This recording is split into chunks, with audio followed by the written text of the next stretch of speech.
नमस्कार, मी सागर जोशी. TV9 मराठीमध्ये आपलं स्वागत. आणि बुलेटिनच्या सुरुवातीलाच डोंबिवली दुर्घटनेसंदर्भात महत्त्वाची बातमी आहे. डोंबिवली MIDCच्या दुर्घटनास्थळी NDRFच्या टीमकडून अद्यापही शोधकार्य सुरूच आहे.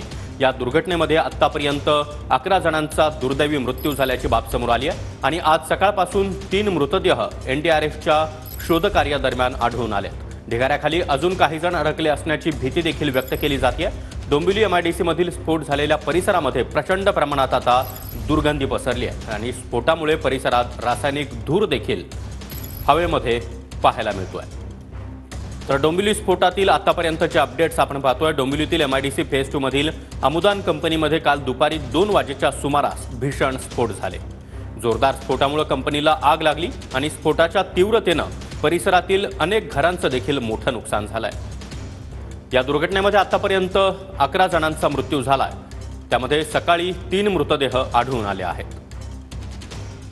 NDRFच्या टीमकडून अद्यापही शोधकार्य सुरूच आहे. ढिगाऱ्याखाली काही जण अडकले असण्याची भीती व्यक्त केली जाते. अग्निशमन दलाकडून आगीवर नियंत्रण मिळवण्यात यश आलेलं आहे. मात्र परिसरामध्ये सध्या केमिकलची दुर्गंधी आणि मोठ्या प्रमाणात धूर पसरला. कंपनीचे मालक मालती मेहता आणि मलय मेहता यांच्या विरोधामध्ये सदोष मनुष्यवधाचा गुन्हा देखील आता दाखल करण्यात आला आहे.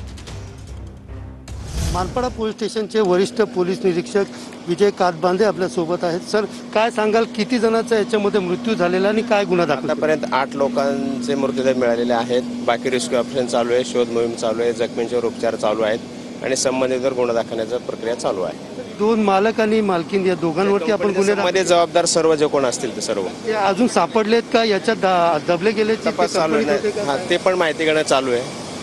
आपल्याला समजले की सांगण्यात येईल. कॅमेरा पर्सन गणेश रहाटे सह सुनील जाधव, TV9 मराठी, डोंबिवली.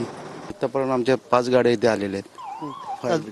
3 जणांचा मृतदेहही सकाळी काढलेला आहे NDRFच्या टीम. हो, बरोबर. आता अजून बॉडी शोधण्याचं काम चालू आहे. जिथे जिथे पडलेले असेल तिथं शोधण्याचं काम चालू आहे. काय सांगाल की या कंपनीमध्ये अजून किती ठिकाणी आग लागलेली, म्हणजे आजूबाजूला पसरायची भीती वर्तवली जाते का? आता तशी भीती तर नाही आहे. पूर्णपणे तसं कंट्रोलमध्ये केलेलं आहे. आता जिथे जिथे आग असेल तिथे आम्ही कुलिंगचं काम चालू आहे आमचं. एकूण किती कंपन्यांमध्ये ही आग पसरलेली आहे, किती कंपन्यांचं नुकसान झालेलं आहे?